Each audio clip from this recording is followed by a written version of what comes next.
Welcome, fans, to another live edition of the Cheap Heat Productions Pro Wrestling Podcast. My name is Jack Kilby, Executive Vice President of Great North Wrestling.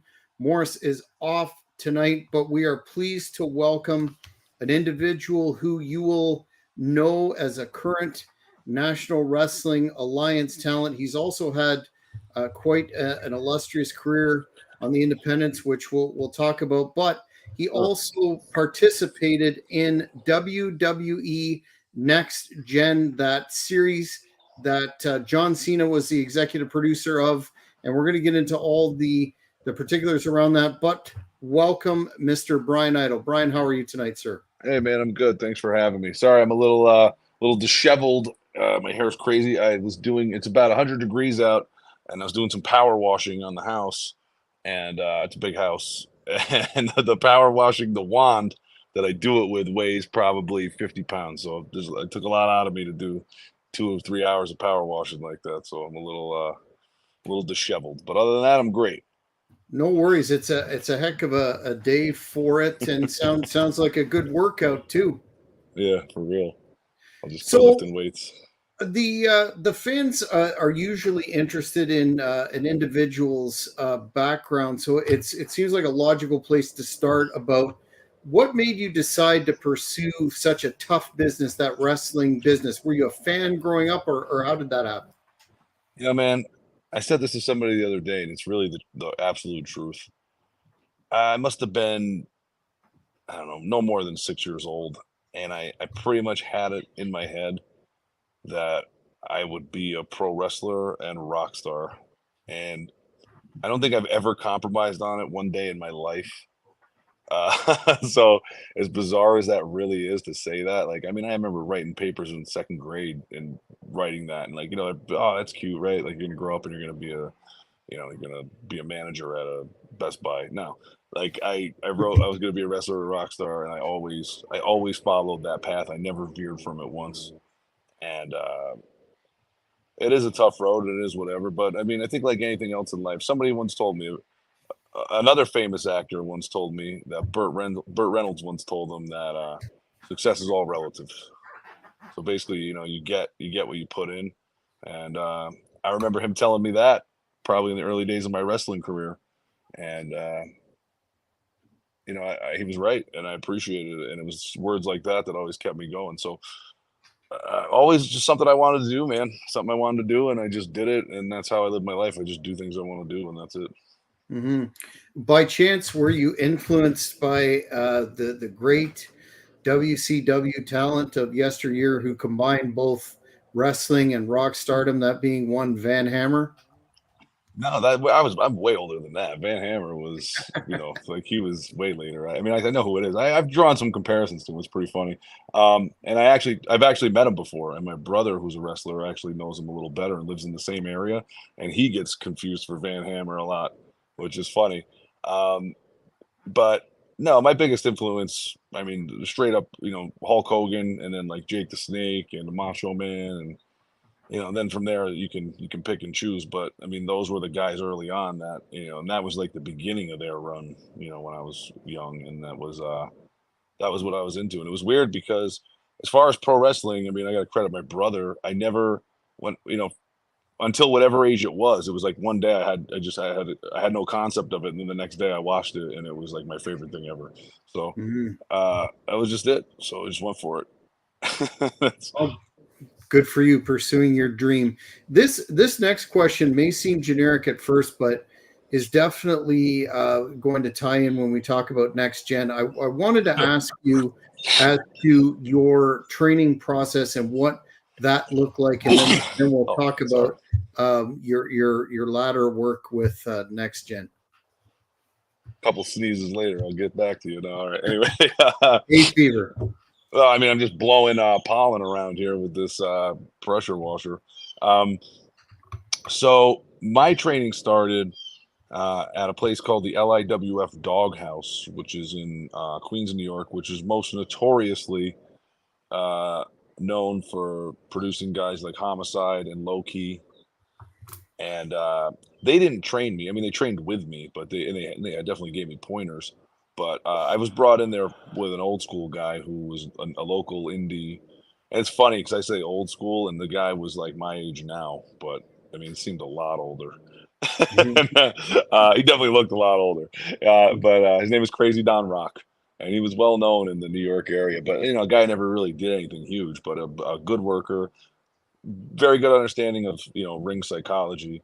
And I saw us, a bunch of us goofing around in our backyard, and not to brag or whatever, but most people's backyard feds don't consist of Mikey from the Spirit Squad, Tony Nese, me.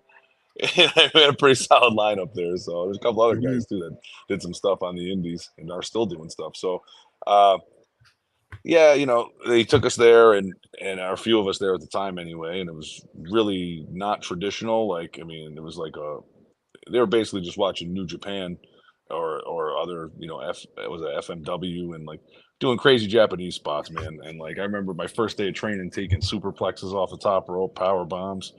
Why not, Your right? first day. So first day one, I'm like, yeah, I can do it. Taking superplexes. I think I gave one too, but I mean, I tombstone, tilt the world, tombstone pile, moves that I don't do now. Moves that are too hard for me to do now. I was doing on day Wow. one.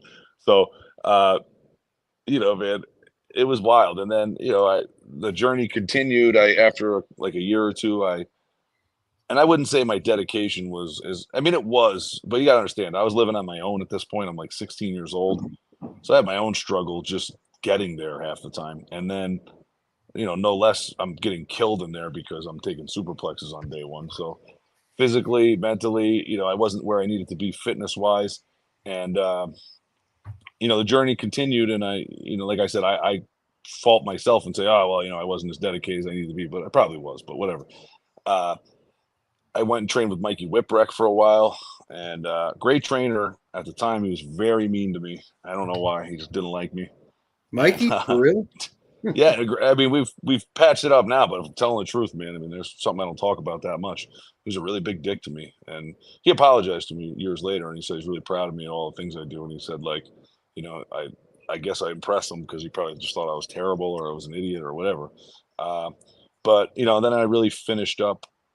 If you were like, somebody that really trained me and taught me the game for real, or at least what it takes and how to do it, would be Sabu. And I'm one of the only guys that could say that.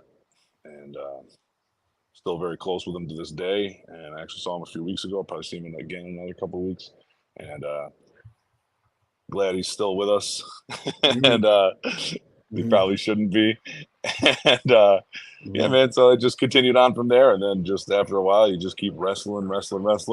And life turns into one of those things where somebody says, oh, you're a wrestler, to like, now the whole world knows I'm a wrestler. I can't go anywhere. Honestly, anywhere I go, usually somebody recognizes me. It's pretty inconvenient at this point. Mhm. Given the fact that Sabu's, uncle was the original Sheik who had a very interesting take on the business, or I should say pragmatic in Mhm. terms of it being about money. And Sabu has, throughout the years been somewhat critical of those that aren't in it for money. What was the best piece of advice that he gave you, or wisdom, if you will? I mean, he definitely taught me about all that. He taught me things like, once you work for somebody for one rate of pay, you almost never get more than that from them, which is a huge lesson. Uh, and it makes sense, because like, it's very rare that your value goes up the more somebody uses you. I mean, it's not impossible. I like this comment that just popped up. Hey, man. Do you know Kingpin? No, I just like his comment. It's funny. Yeah, he's a I'll pass that message along for you, bro.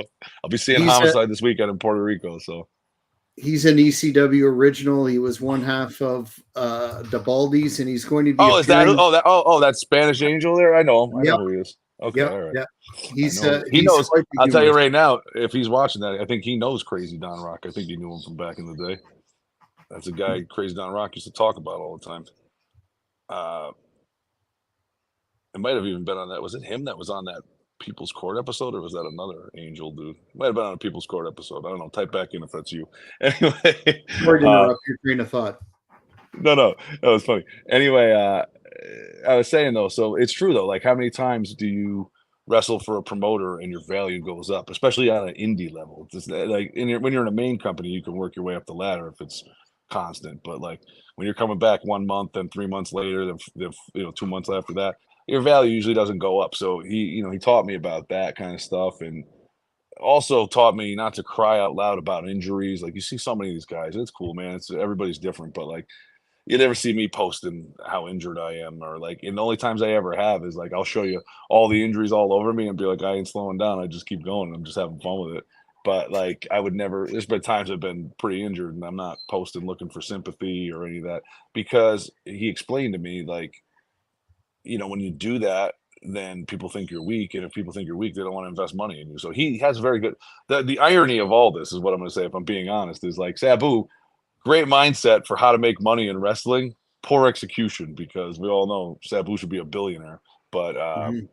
just never pulled it off like that. Definitely made some money, but not what he should have, and definitely didn't save it or do anything good with it. So that's everybody does their thing. So I mean, I don't think I'm giving away any information there, but but I've heard it said before, that he should have a gazillion dollars and doesn't. But he did understand how to make money. Sometimes maybe it came back to bite him a little bit, because he stood his ground on things where maybe other guys would have buckled and it would have worked out in the end because he's super talented.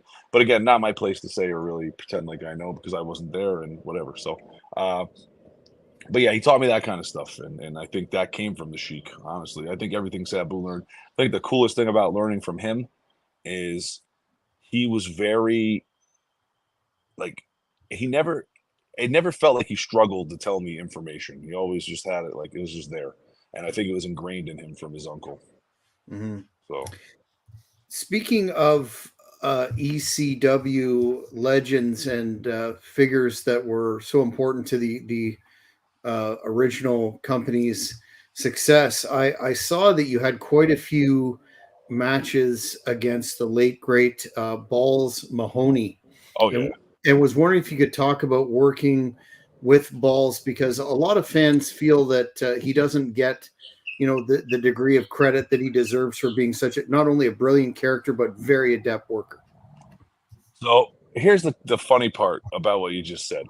The only people that I've ever heard talk bad about him as a worker are people that I don't think are good wrestlers.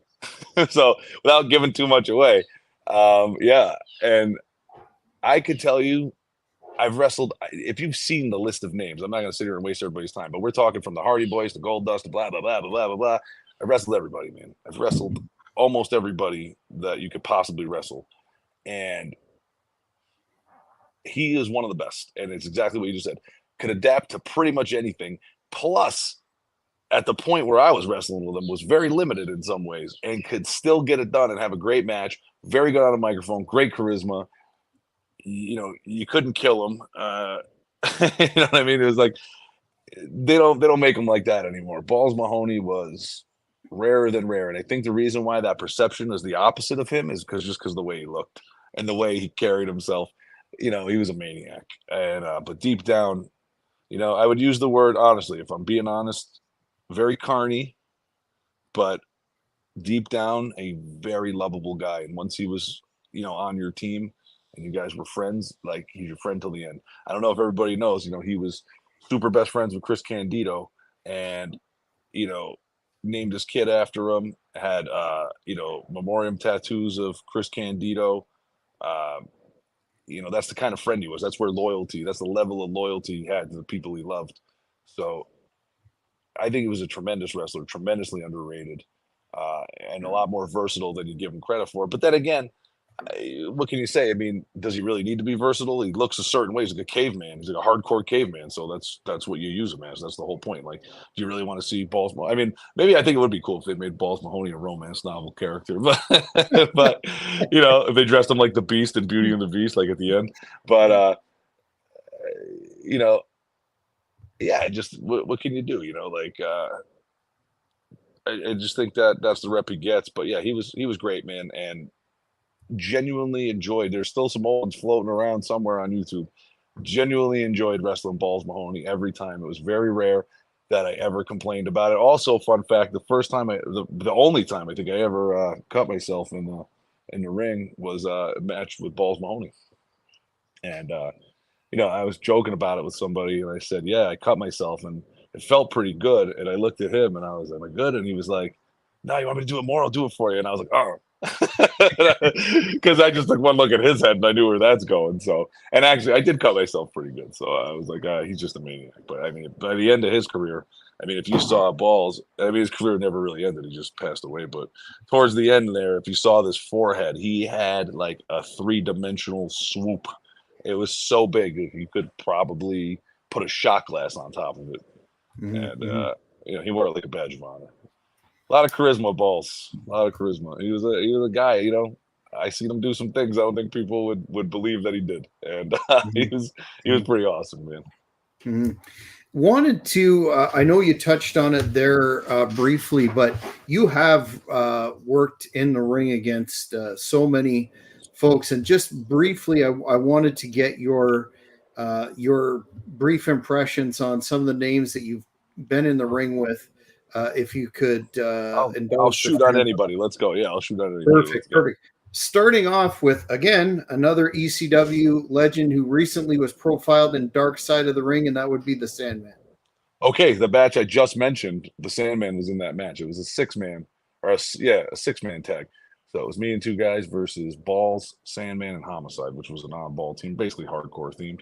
Uh, when I wrestled the Sandman in that match, it was actually hilarious. I remember he put me in a figure four. Wasn't a lot of crowd there. It was a weird show. Put me in a figure four, and I started screaming like a girl because I was doing this redneck character, and it was funny. And I remember he was laughing so hard that he was like, "Do it again, do it again." And I did it, and we rolled it over. We did it again. So very enjoyable. I would say, if you want me to say, is he any kind of good wrestler? No. He felt like you're wrestling somebody that watches wrestling and whatever. And maybe he's better than that, but he doesn't feel like it. And when I watch him on video, he doesn't look like it to me. But I mean, good guy. And I saw him. I think I was on a show with him a couple of years ago, more recently.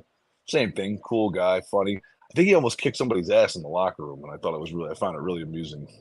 Or maybe somebody tried to fight him. I can't remember. I think somebody tried to fight him. I don't know. I found it amusing. As the more I'm thinking about it, I think it was somebody I liked. I don't want to get into it, but I think it was somebody I liked. I think I kind of got in the middle of it. It was like, "What are you doing?" And I was like, "Look, it's a fucking Sandman. Just let him be." And yeah, so I mean, like I said, that's my opinion on him. Wow. Lanny Poffo, the late, Hey, great Lanny Poffo. hey, man, I think I was set to have his final match ever, and it got changed into a tag match. But the reason why I think it was going to be his final match ever is because that's what Lanny Poffo told me. And I wrestled him in Prince Edward Island, and we had a match. And he came up to me after, and he said, "Hey, I want you to know that we call that a cherry match. In WWE, that would be, or WWF, that would be our first time working together." And he's like, "We didn't know each other," and he's like, "That was as good of a match as I've ever had with anybody." And Wow. like, I'm not saying that was true, but I mean, at least he felt like that in the moment. He then went on to tell me in the same conversation that if my brother, the Macho Man, was still alive, the way you look, your size, your physique, and the way you wrestle and the way you get it, he was like, if he saw you wrestle me like that, he would want to wrestle you. He'd be calling Vince saying, "Hey, I want this guy. I want to run a program with him. He's the perfect guy for it."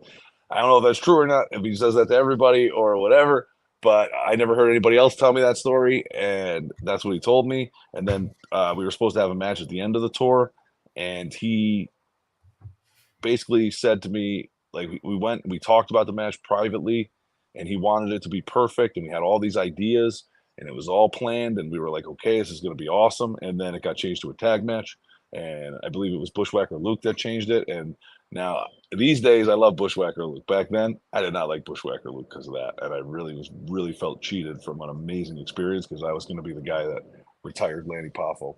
Mm-hmm. And let it be known he was willing to go out on his back the right way, and he was like, "That's what I want." He's like, "I want to make you a star here in Nova Scotia," and so I felt a little cheated over lumping some guys into a crappy tag match, which then was a bad match. But Mm-hmm. you live and you learn. And the moral of the story, I guess, on that is I ended up being very cool with Bushwhacker Luke to this day. Years later, and we're pretty much neighbors, and yeah, he's always been very good to me since, but I was very mad at him at first. Mm-hmm. Cool story.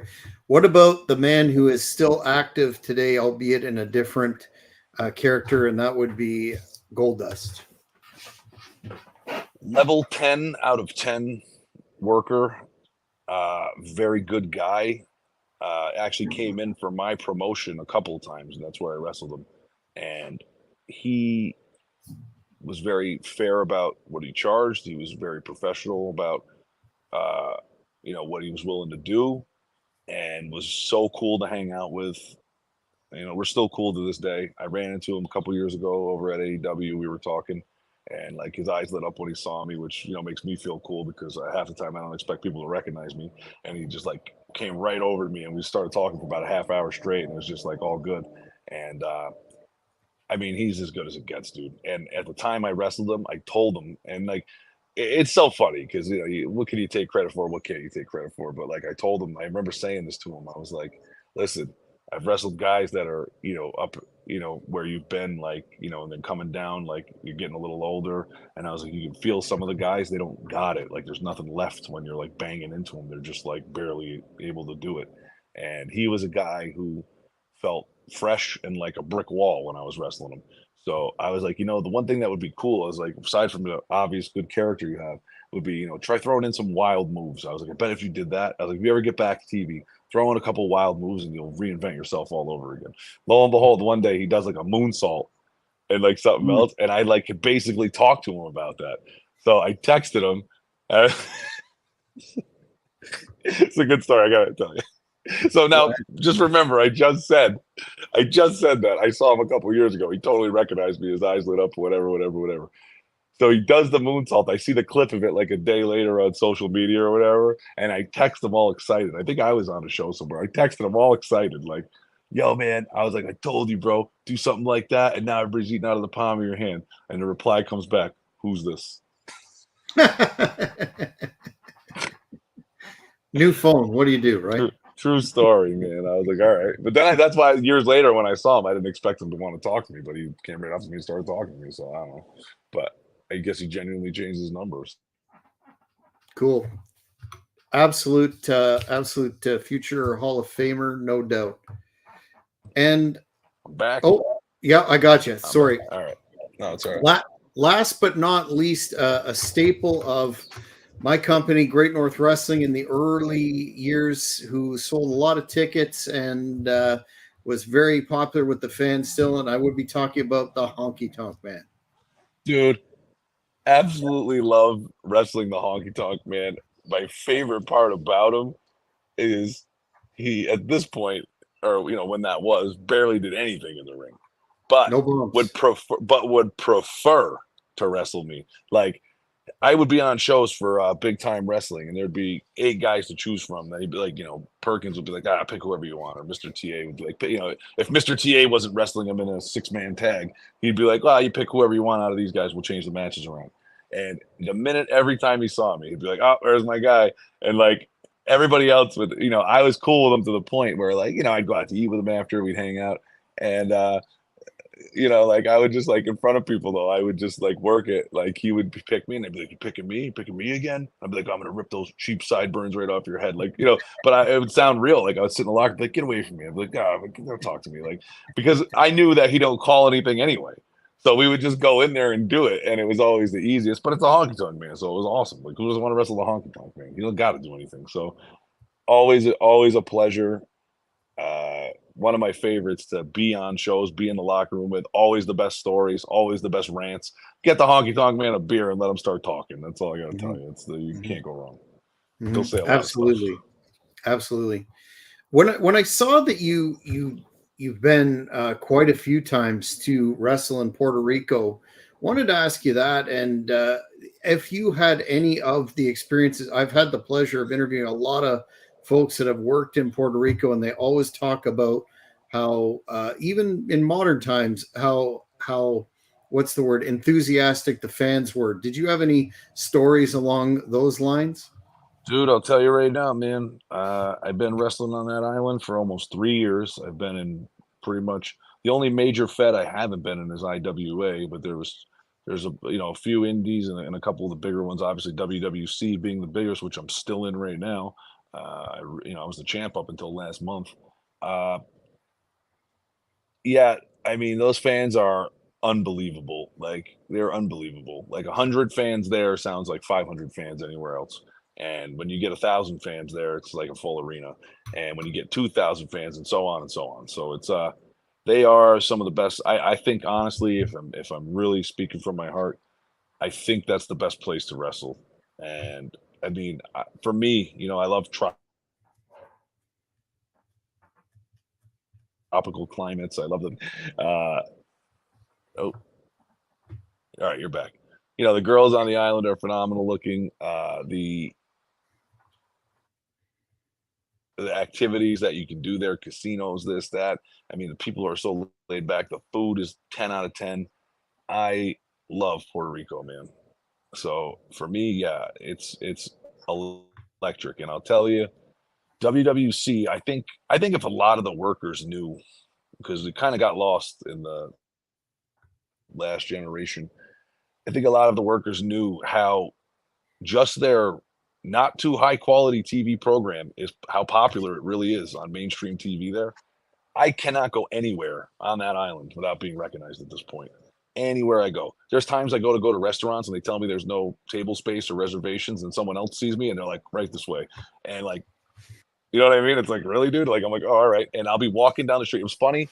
I was telling somebody, I was walking in the street and I was like, half the time people are shouting at their cars at me, like, and it's crazy. And not even 2 seconds after I said it, car was like, Muse. I was like, Bryan, I know. I was like, told you. Because the thing is, I'm easily recognizable there. Nobody, I'll tell you right now, there's no other blonde, long haired white dude wrestling on the island there, man. It's just not, and if he did, it's one time. And I've been there day in and day out. And, other than bringing these other NWA guys, there's not that many. There's just not many regular white dudes with long hair. So I really stand out. Like and it's not a huge island, man. It's it's a little bit, a couple hours long if you drive it.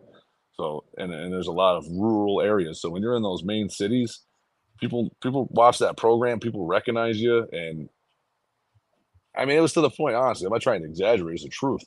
I remember when I did the Anniversarial 49, they were running the commercials for it a couple weeks before, and they were running my promos. And I remember I was on the same plane with Ric Flair, and when I got off the plane, just as many people were talking to me as they were Ric Flair.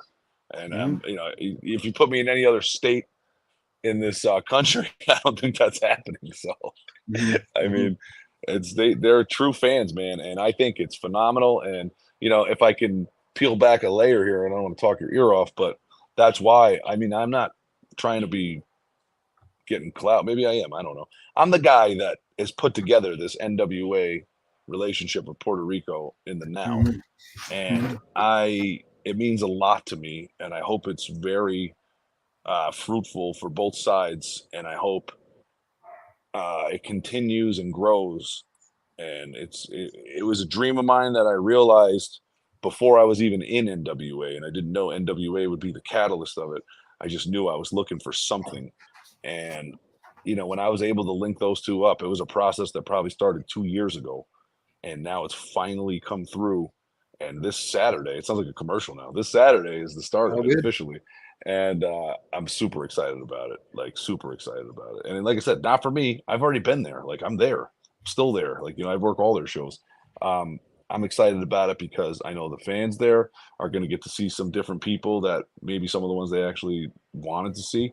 And I think the other way around, I think the states here need to discover, like, I can't wait. We need to do a huge show for the world to see live from, I don't know which venue we'll do it in, but whatever. There's a lot of great little venues there. And like,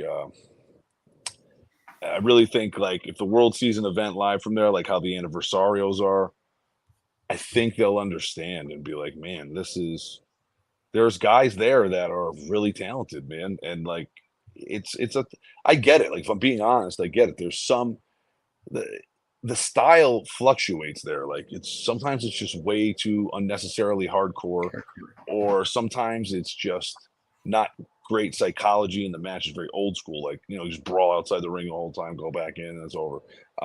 But there are some guys on that island. There's a handful of guys that are super special, and giving a chance to get them out to the mainstream, I think, is huge. And the cool thing is, getting a resurgence of Ray Gonzalez, who is a legend there, and he's actually wrestling really good right now. So if the American fans get a chance to see him and understand that it's like, it's like a gold dust. It's like a guy who's very up there in age, performing at a high level and is very loved by the fans. So you get a little taste, at least you get to see it with your own eyes on the way out. So I think that's really cool. And I'm looking forward to just the fact that I could be a part of bringing that whole experience to to the rest of the world, because it's really important to me. So that's Cool. what I got. And you just talked about your involvement in the NWA, Billy Corgan's NWA, and it seems to me that they have a lot of potential. I understand they're reaching out to independents to form associations and that sort of thing, and look at perhaps reinvigorating a territory system, if you will, of which Puerto Rico could be a huge part. What is your understanding of the big goals, the big picture goals for the NWA? And personally, what would you like to do in that company that you haven't already done? Well, I mean, that's a twofold question, obviously. So I think it's clear to state, and I think, some people know at this point and some people don't. I'm actually the national promoter for the NWA. And so I've been having a very large say. Uh, I can't take credit for everything, and I give a lot of credit to Billy, but we are turning a corner. To anybody that's been watching for the last, I don't know, 8 months, um, we've been filling large buildings with lots of people, like record setting since the dawn of the Lightning One era. Our studio crowds are way up. Which is bizarre to me. I feel like we don't show them all on camera, which it's not my call, but I'm saying there's a lot of people in that studio, and sometimes I noticed on one of the tapes the other day I was watching, and I was like, why? The larger part of the crowd was on an angle that they were showing less, and I was like, I just don't understand. But hey, not my call. I'm turning it into a negative here, so I don't wanna. But point is, we are turning a corner on the up, and I'm very proud of the role I've played in that. And if somebody asks me what the magic bullet is and all that, uh, besides my undying love and devotion to William Patrick Corgan, the magic bullet is what you said, the potential of what the NWA has. Because one thing you shouldn't lose focus of is this is a high production company. It's high level. Now, there's things that can always be improved, but generally the improvements are more simplistic than grandiose, meaning uh, it's not like, well, we don't have the technology. Like, we have all the technology. So it's like, we need some more bells and whistles. Okay, we have to decide on that. So that's a process. It's like the government. You're dealing with a bunch of people. Everybody's got their vote. You got to decide what's best. It's not just one guy's vision, and it gets kind of difficult. So it takes time. But what we do have is a very talented roster. Uh, and people can argue that it's taste, but we have top guys that are top guys that can go with anyone in the world, and I like to include myself in that category in case people don't know. But you know, I just think that's what makes it special is we have this level, this gear that we have yet to get to because we're setting the table. I mean, look, this year we rolled out the streaming deal with CW. Um, the reality show is coming out next week, which most people didn't even know was being made. Past that, there's other things in the works, and they're pretty big. And I just think it's just going to get bigger and bigger and bigger. So we're setting the table for larger things, and I'm very proud of like I said, the role I played especially in the live stuff and the behind the scenes I mean, because we have a whole new direction. I mean, it can be seen. I'm not giving away secrets when I tell you, look at our schedule. We have shows booked out for the year. It's the first time in the history of the Lightning One era that we did that. And that's important because it shows fans we're here to stay and we're moving forward. And it's something that I think psychologically people overlooked, and it matters. And so, the little things matter. And so I feel like I've been instrumental in shoring up some of those details. And I'm not afraid to pat myself on the back, and I'm not scared if you virally put this clip out. I'm not going to get in trouble because I know what I've done, and I'm proud of it. And like I said, when this company gets closer to where it's going, we have the potential to make a lot of noise. Now, that said, in all fairness, just because I'm not a professional cheerleader, the potential for disaster is around every corner. So you can never say it's a sure thing until it happens. You know, you don't score until you score. And as far as what you said, my other goals, I mean, my goals in the NWA are to get this thing to what I believe is the promised land. And I've been very selfless, even though I'm patting myself on the back. Believe me, I've sacrificed a lot more than I think others would or would give me credit for to make that happen. And in the face of a lot of adversity. And yeah, man, you know, I'd like to put some title wins under me. And if I'm being honest about myself as a wrestler, it's been some adjusting in some situations because when you're filming for TV and you're wrestling on TV, it's not the same as the indies. And even though sometimes things directly translate, you know, you have to listen to those people around you, and maybe sometimes you don't listen right or you listen too much or whatever it is, and things don't quite come off the way they might normally for me. I'm speaking about me now, you know, and so like I've faced a little of like, I could have did that better. I'm not really coming off the way I wanna. And like I'm like, I know better than that. Like, you know what I'm saying? And it's like, so there's an adjustment there. And I think I'm finally starting to get close to understanding it and being able to see it outside of myself, like looking back, watching it to where I can make these corrections. And I think that would propel me to the next level as a wrestler in that company. I'm saying, or I could just be completely insane and delusional and wrong, and I'm just garbage. I don't know, but I was like, these are my opinions. These are how I feel about myself. So I'm gonna go with that.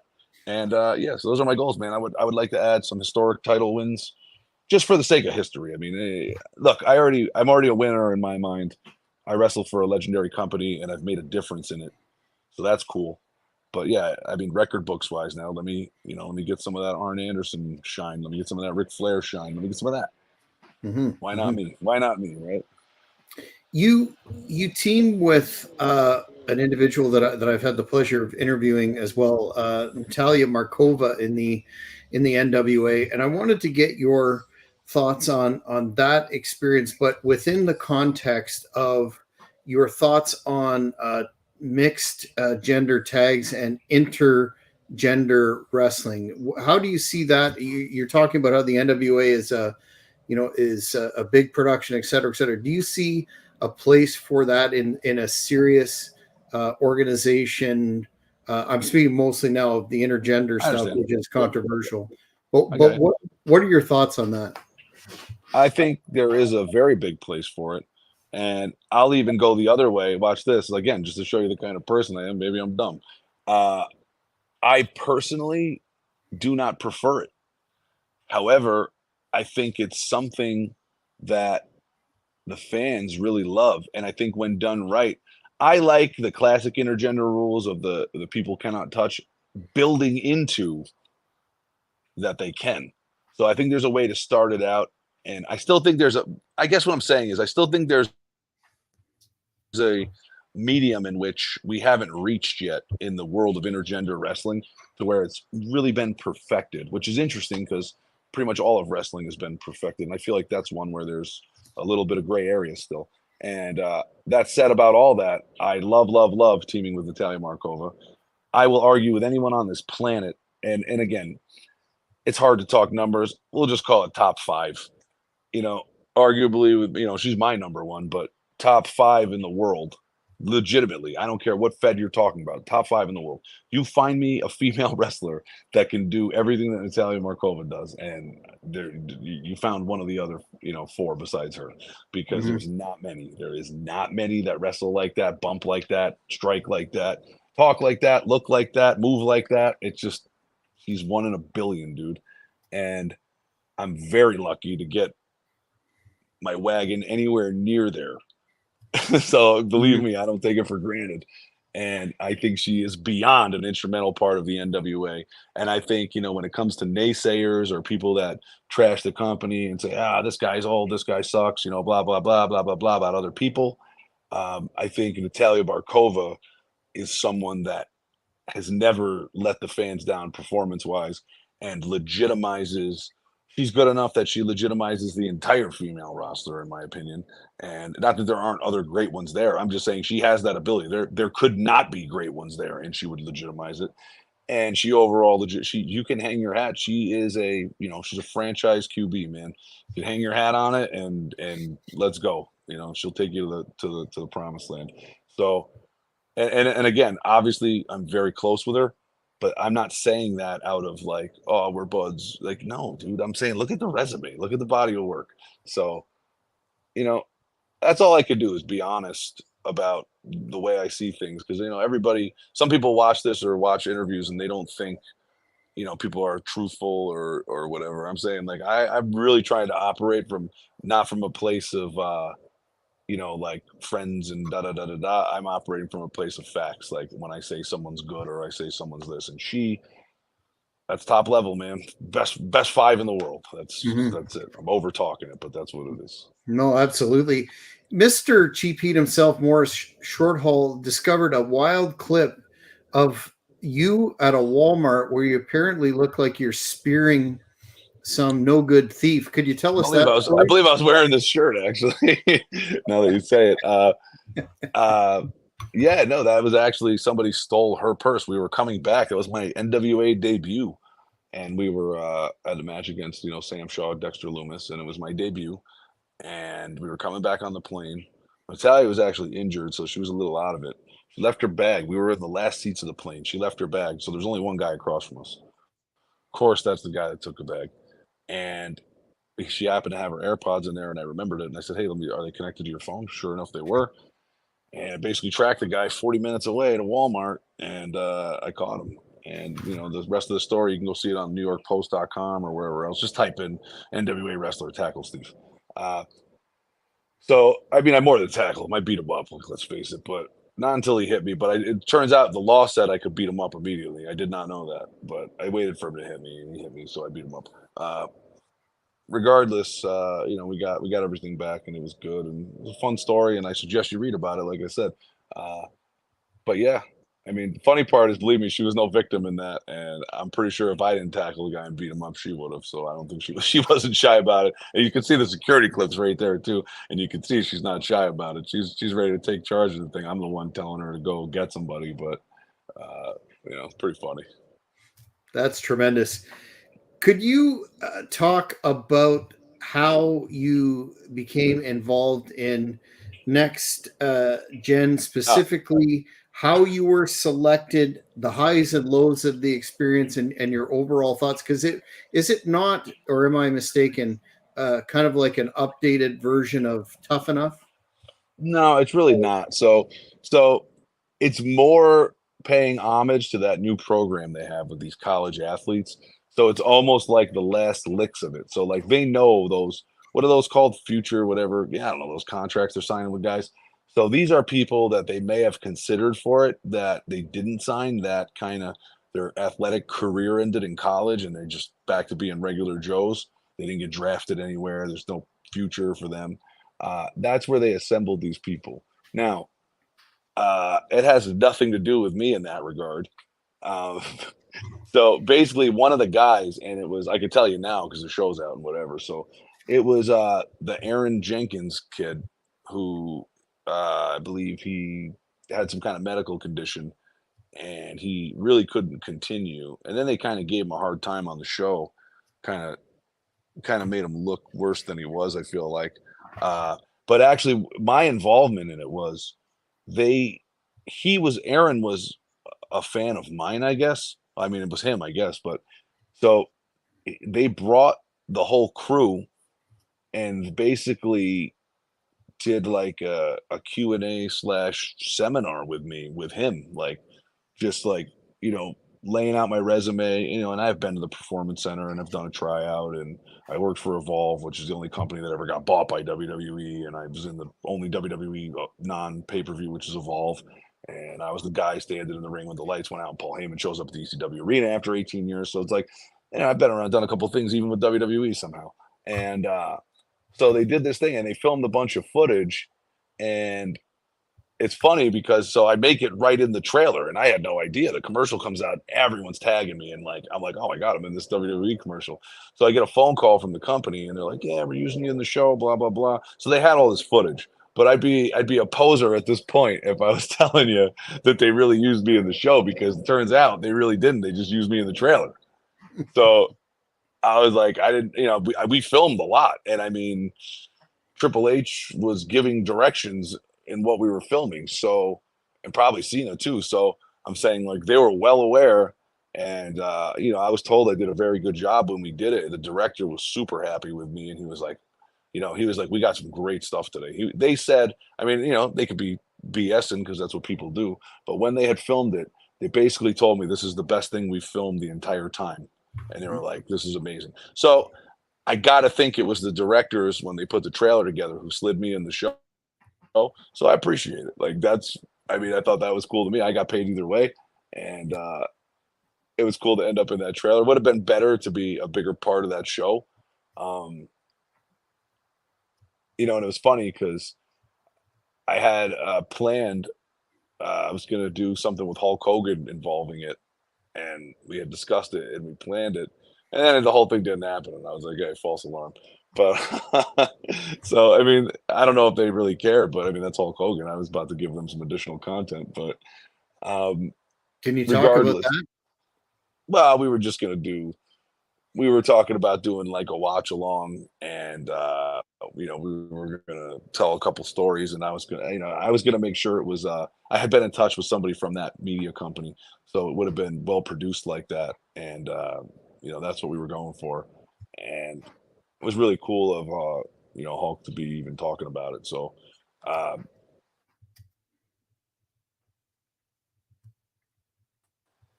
but regardless, it's still cool to be in the trailer and get the nod like that. Nobody else is. You know what I mean? Out of every wrestler in the world, nobody else is. I'm in the same commercial with every legend, Shawn Michaels, John Cena, Albert, Triple H, I mean, Flair, they're all in those commercials. And I think Charlotte Flair, everybody's in those commercials, that commercial, and I'm in the commercial. Here's me. Hi. So even if it's for a second, I've been there. I'm actually, in action, locking up with the guy in the commercial.